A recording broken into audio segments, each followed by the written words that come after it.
இந்த ஒரு தாமரை குளத்துக்குள்ள பல ஆயிரம் வருஷமா ஒரு சிவலிங்கம் தண்ணிக்குள்ள ஊர்ன நிலைமையில இருக்கு. அது வாங்க அது என்னன்னு போய் பார்த்துட்டு வந்துடலாம். இந்த ஒரு தாமரை குளம் எங்க இருக்குன்னா புதுக்கோட்டையில இருந்து கொப்பனாங்கோட்டை போற வழியில தான் இருக்கு.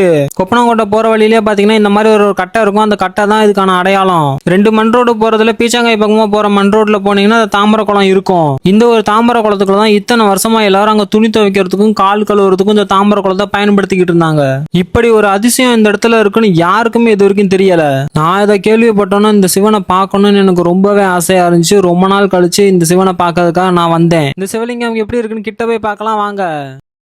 இந்த சிவலிங்கத்தை நான் பார்க்க வந்தப்ப அங்க ஒரு பாட்டி உக்காந்துட்டு அங்க இருந்து நகரவே மாட்டேன்ட்டாங்க. அவங்க என்ன சொல்றாங்கன்னு வாங்க கேட்கலாம்.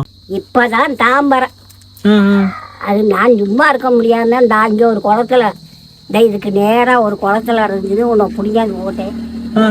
அதான் ஜாக்குன்னு மணி அது இப்ப இன்னைக்கு 1000 பேருக்கு அணுகும் சாப்பாடு கொடுத்தாரு. ஏன்னா அந்த பூவெல்லாம் முடிக்கிட்டு போறாங்க. இது இங்க இந்த சிவன் வந்து இங்க எடுத்து வந்து வச்சு எவ்வளவு நாள் ஆகுது? இப்போ ஒரு 7 நாள் ஆகுது. 7 நாள் தான் ஆகுதா? ஆமாம், இப்பதான் வந்தது. அவங்க தண்ணிக்குள்ளே கிடந்திருக்கா தெரியல. எத்தனை வருஷமா கிடந்திருக்கோம்? இது எத்தனை வருஷமா இங்க இருந்துன்னு தெரியலாமா. காலில் கண்டு பட்டு என்ன பண்ணி பிடிச்சோ தூக்கி கொண்டாந்து கரையில் வச்சுட்டுங்க.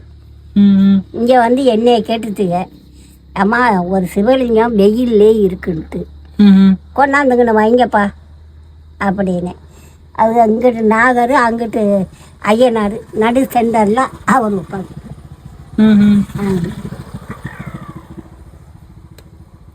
ஏன்னா வர்றவங்க போகிறவங்களாம் எக்கச்சக்கமான பூ அவங்களுக்கு இப்போ வந்துக்கிட்டே இருக்கு.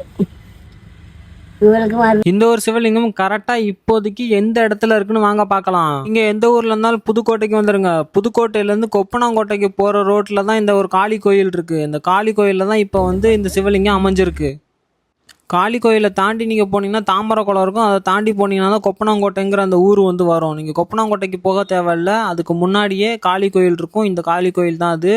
இந்த காளி கோயில்ல தான் இப்போதைக்கு அந்த சிவலிங்கம் இருக்கு.